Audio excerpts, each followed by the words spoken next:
Senior सहाफ़ी और तज़कियाकार नुसरत जावेद के मुताबिक बैनुल-अक़वामी उमूर का शाहिद और तालिब इल्म होते हुए मैं बार बार मुतनब्बे करता रहा कि अमेरिका और ईरान के माबैन इस्लामाबाद में हुए मुज़ाकरात से किसी हतमी मुआहदे की उम्मीद न रखी जाए। इत्मीनान बख्श हकीकत अगरचा ये है कि ओमान की वसातत से हुए मुज़ाकरात से मुस्बत खबरें आने के बावजूद इसराइल और अमेरिका ने बाहम मिलकर ईरान पर जो जंग मुसल्लत कर दी थी, इसके 6 हफ्ते गुजरने के बाद ईरान और अमेरिका एक बार फिर मुज़ाकरात को आमादा हो गए। पाकिस्तान की सियासी और अस्करी क़यादत ने बाहम मिलकर इन दोनों को इस्लामाबाद आने को रज़ामंद किया।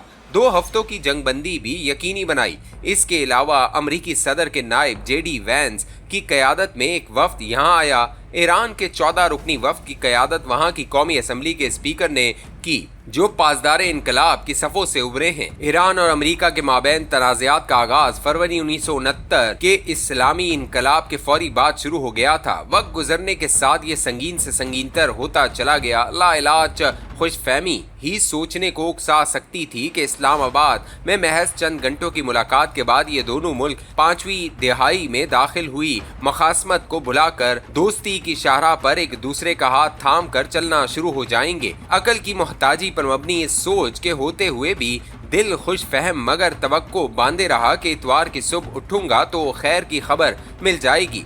खैर की खबर की उम्मीद बांधते हुए हफ्ते की रात को जहन को इत्मीनान देने वाली दवाएं खाकर बिस्तर में घुस गया। 8 बजे के करीब मगर सरहाने रखा मोबाइल गूं गूं की मुसलसल आवाजों से जगाना शुरू हो गया। इसे उठाया तो टेलीविजन से तबसरे का तकाजा हुआ। मुझे बताया गया कि अमरीकी नायब सदर ने इस्लामाबाद में हुए राउंड की नाकामी का ऐलान कर दिया है। वो अपने वतन लौट रहा है। परेशानी के आलम में व्हाट्सएप की बदौलत आए पैगामात पढ़ना शुरू कर दिए।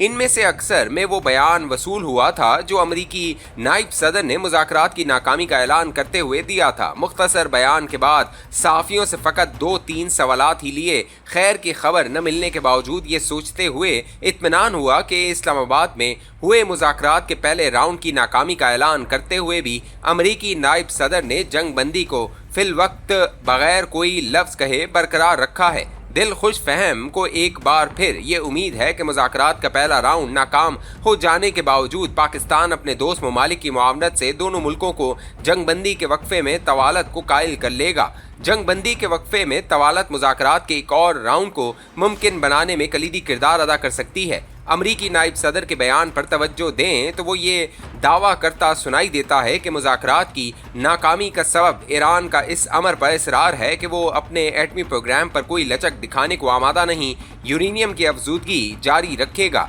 और इसके पुरअमन मकासद के लिए नहीं बल्कि जंगी इस्तेमाल के काबिल भी बनाना चाहेगा।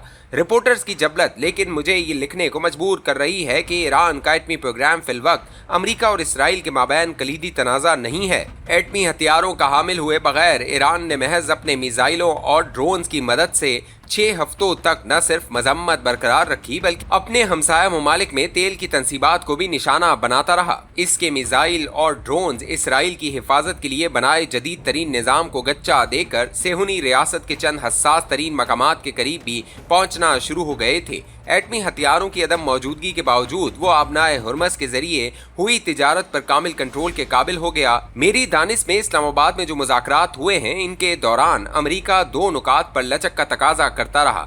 इसकी शदीद ख्वाहिश थी कि ईरान अपने मिसाइल प्रोग्राम की सलाहियत और तादाद को महदूद करने का यकीन दिलाए। मिसाइल प्रोग्राम के अलावा आबनाए हुर्मस को बहरी तिजारत के लिए खुला रखना भी दरकार था। ईरान के लिए इन दोनों मामलात पर लचक दिखाना अब मुमकिन नहीं रहा।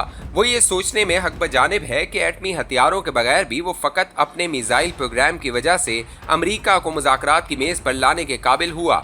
इसकी मजम्मत ने आबनाए हुर्मस पर इसका कंट्रोल भी उजागर कर दिया है। वो अब वहाँ से गुजरने वाले जहाज़ों से राहदारी वसूल करना अपना हक तसव्वुर करता है। आबनाए हुर्मस पर ईरान का कामिल कंट्रोल मगर खुद को दुनिया की वाहिद सुपर ताकत कहलवाते मुल्क के लिए काबिल कबूल नहीं। यहाँ से आलमी ज़रूरत का 20% तेल और गैस के अलावा ज़मीन को ज़ख़ीरा बनाने वाली खाद और कंप्यूटर को जदीद तर बनाने वाले कीमियाई अनासिर भी दुनिया भर को जाते हैं। आबनाए हुर्मज से हुई बहरी तिजारत पर ईरान का कामिल कंट्रोल इसे मशरिक वस्ता का सबसे ताकतवर मुल्क बना देगा। तेल पैदा करने वाले अरब ममालिक इसकी जी हुजूरी को मजबूर हो जाएंगे। आबनाए हुर्मज पर ईरान का कंट्रोल मगर अमेरिका ने इस मुल्क पर जंग मुसल्लत करते हुए मुमकिन बनाया है। इसकी बंदिश अमेरिका की बतौर सुपर ताकत साख को शदीद ज़रब लगाएगी। आबनाए हुर्मज से बहरी तिजारत को तहफ़्फ़ुज़ फराम करने का मगर फिलवक्त कोई फौजी हल मैसर नहीं है। इसके मुख्तलिफ मकामात पर बारूदी सुरंगें लगा दी गई हैं। इनके होते हुए तेल बरदार जहाज़ों को इंश्योरेंस के नाम पर भारी भरकम रकम अदा करना होगी। यूं $10 फी बैरल खरीदा तेल भी आबनाए हुर्मज से गुजरने के बाद नाकाबिले बर्दाश्त हद तक महंगा हो जाएगा। आबनाए हुर्मज से टूल टैक्स इकट्ठा करते हुए ईरान खुद पर मुसल्लत हुई जंग से नुकसानात का अजाला करना चाहेगा। अमेरिका इसे आबनाए हुर्मज से गुजरने वाले जहाज़ों से टूल टैक्स लेने से रोकने के लिए फ़कत इसी सूरत रजामंद कर सकता है कि इसके अरबों डॉलर जो गैर मुल्की बैंकों में मुंजमद कर दिए गए हैं ईरानी इस्तेमाल के लिए खोले जाएं। गालिबन इस ख्वाहिश को जहन में रखते हुए ही ईरानी वफ्द में वहाँ के स्टेट बैंक के गवर्नर भी शामिल हुए थे। पाकिस्तान से फिलिपाइन तक फैले करोड़ों इंसानों को महंगाई का साथ बाजारी और कहते बंगाल जैसी क़यामतों से बचाने के लिए लाजमी है कि आबनाए हुर्मज से तेल की तरसील का निज़ाम जल्द अज जल्द बहाल हो। इस बहाली पर किसी मुआहदे तक पहुंचने के लिए लाजमी है कि जंग बंदी के वक्फे में तवालत का ऐलान किया जाए। अमरीकी नायब सदर के वाशिंगटन पहुंचते ही ईरान पर दोबारा जंग मुसल्लत करने से गुरेज हो।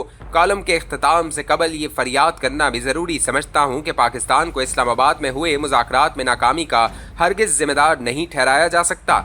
शुरू दिन से इल्तिजा करता रहा हूँ कि हम अमेरिका और ईरान के माबैन सालिस का किरदार अदा नहीं कर सकते। हम इन दोनों के दरमियान मुलाकात और मुज़ाकरात के सहूलतकार थे और हमने नहायत खुलूस, दयानतदारी और साबित कदमी से ये किरदार निभाया है। मुज़ाकरात अगर नाकाम होने के बाद दुनिया को एक बार फिर जंग की जानिब धकेल देंगे तो इसके जिम्मेदार ईरान और अमेरिका होंगे, पाकिस्तान नहीं।